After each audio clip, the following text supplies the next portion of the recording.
Om Namah Shivaya. I am astrologer and author, Professor rudramohapatra from Bhubaneswar, Odisha. Today I'll tell about some illogics in Hindu astrology. Why they are illogics? Why our seers have framed the astrological principle like this? Nobody knows. If there is no necessary to there is no necessity to probe into that, but you must know that few things are to be accepted. And what are those few things? Number one is your dasha system. So dasha system, it begins from Sun, it begins from Ketu, it ends at Venus, whatever it may be. But can you tell me that why Venus is assigned 20 years and Ketu is 7 years? No. I remember, possibly it is in the book by Dr. Raman, translation of that Bhavartha Ratnakara. He has mentioned this, that almost in the last chapter, explaining the radicalities of Grahamalika Yoga, is saying that the Dasa system is why it is devised so. Sun is the father, is the Graharaja. It can be allotted maximum years. You can put some logic to that, saying that Sukra is Maya, Sukra is Sansara, so maximum years there. Saturn is your longevity, so maximum years there. Ketu is your sannyasa, so less years. Mars is your brother, so they after 30 years of your life you departed from your brothers. Jupiter is knowledge. It should be always with you, but it is not the highest dasa. So you can go on putting logics, but the better thing is you should not put logic to this. Venus is 20, Ketu is 7, Mars is 7, Kujbat Ketu. So what? Shanivat Rahu, they are not the same years assigned there. So the array of Dasa system,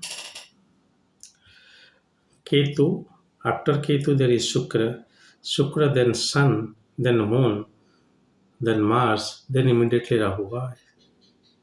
Nobody knows. You can put logic. Even I can think of and put logics, but whatever logic I may put, I cannot change this array. So if somebody who is not from Hindu astrological background is asking Professor Mahapatra why it is so, I am stumped. So these are the illogics, or one of the illogics of Hindu astrology. That is why Hindu astrology is the product mostly out of intuition than logic, though things are getting scientified slowly and slowly.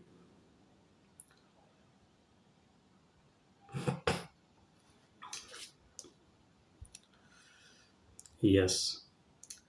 The other thing is bhava. One thing is very clear.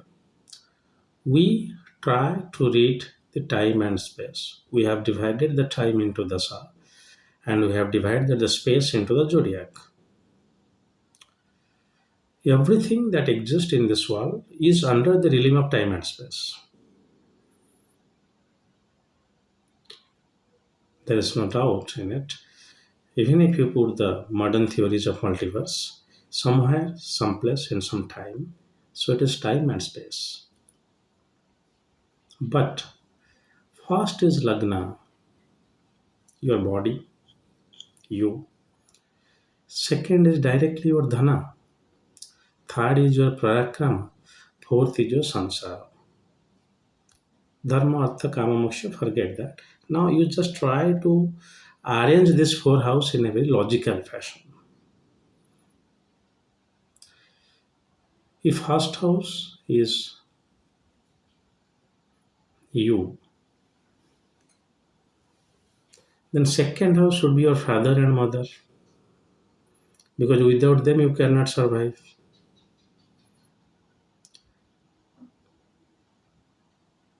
Third house, it can be your own destiny. Fourth house can be your brother, sister. Fifth house can be your spouse. As you proceed in the span of life, slowly, slowly, the events that happens to you in the lifetime, the chakra, the bhachakra, the zodiac is not arranged in that fashion. Fifth is for love. Why? I don't know.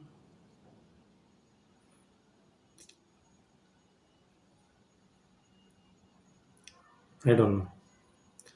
You can say that this I love you is written this much later is there numerological pattern, this kind of satiric statement.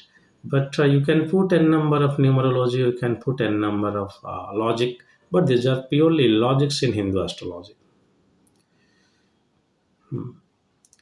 If I want to put in a perfect fashion, your sansara, your wife, your children, if seventh is your wife, then eighth should be your children, parents, etc. First you marry, then you have your children. Hmm. But you see, you first you seventh is your wife, fifth is your children. You can say that is seventh. From seventh to it is coming. Tenth is fourth house. 11th is fifth house. So it is gain of your marriage. So it is fine. So gain of your marriage is law. So fifth house, which is 11th from the seventh house, is the gain. So divorce is also the gain out of marriage, you know. So you see the divorce from the fifth house, you know. So this Bhavathavam principle fails.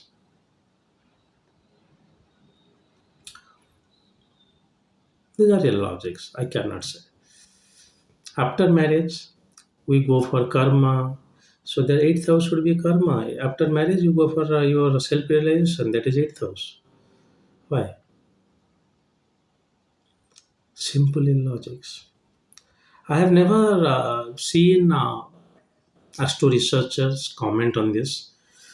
Uh, Possibly they might have find this is not necessary, but any rudimentary learner will ask this question to himself.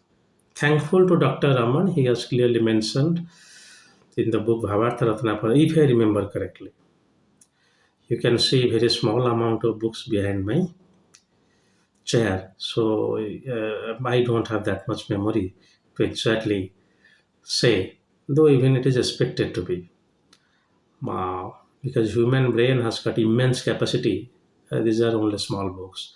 But it's, he has mentioned very clearly the system has got more logic. Similarly, I'm saying the division of Bhachakra, zodiac sign, Kala Chakra, whatever you want to say, you can say. Or as for KNR or Guruvan Kara, wheel of time. So there is no logic. Yes, you will find a very good logic in your Bhachakra also. One I have found. 10th is your karma, 11th is your gain because you work and you have some money. Always, though not necessarily. If you are engaged yourself, work like Professor Mahapatra, you may not get money, but anybody who is going for a white color or blue color or pink color job, so will get some remuneration as an outcome of his effort, and then he had the capacity to spend. So your 11th house earning, 12th house is spent, very, very logical. 11th house I say is Y, I is income, expenses is E. So I minus E is equal to Y, that is savings, normally taught in economics.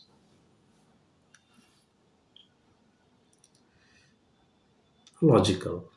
10th, 11th, and 12th. And 12th is said to be your isolation, your pilgrimage. That's also fine because that is expected to happen in the last part of your life, even though not always.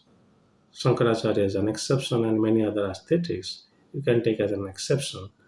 But normally, it is fine.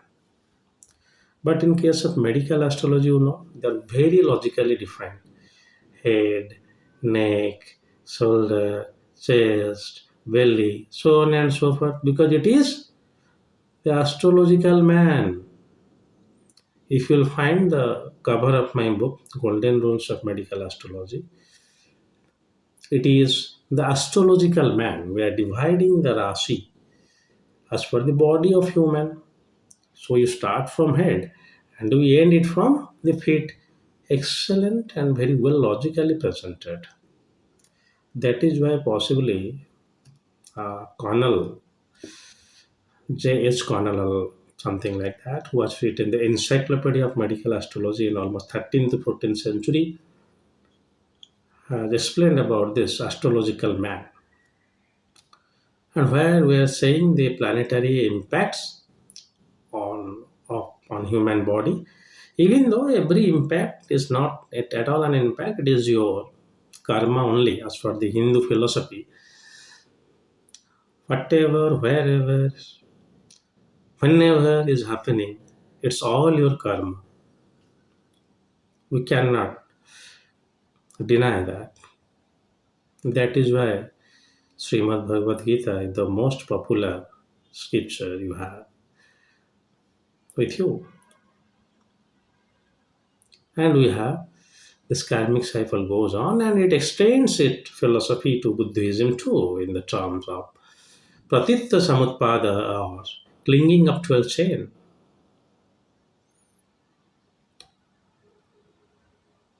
But the Vachakra division is very logical in medical astrology. But if we talk of this general astrology, which I normally say is materialistic astrology, no, there is no logic. And death is seventh house because death is an outcome of marriage, not it so. This is just take it as an anecdote. So there is no logic. So this dasha system and division of the zodiac and the significations, those are assigned to various bhavas in the Kala Chakra, are not at all backed by logic, by sufficient logic, not backed by logic.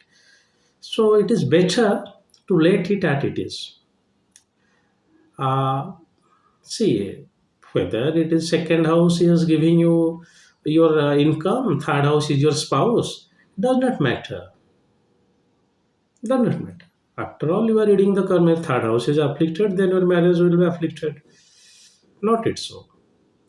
Huh? So that is why I am saying here is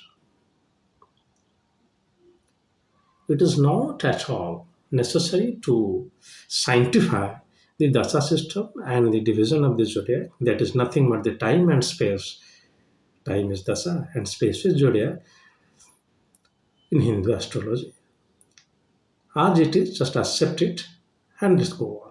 Why, how our seers have done that, I don't know, but whatever they have done, definitely commendable and praiseworthy work, and we have to accept it. And so, astro students, astro researchers are trying to put logic. First thing is not at all necessary. Second is Hindu astrology is an outcome of intuition mostly, and don't try to sanctify things. Whenever it is necessary, you can try. calculation is necessary, you go for that. I cannot say that no, no. Ketu is no Rahu, Ketu, the same transit, same period. So the Dasa Rahu, which is coming 18, 19 years, so Ketu will be also same like that. No.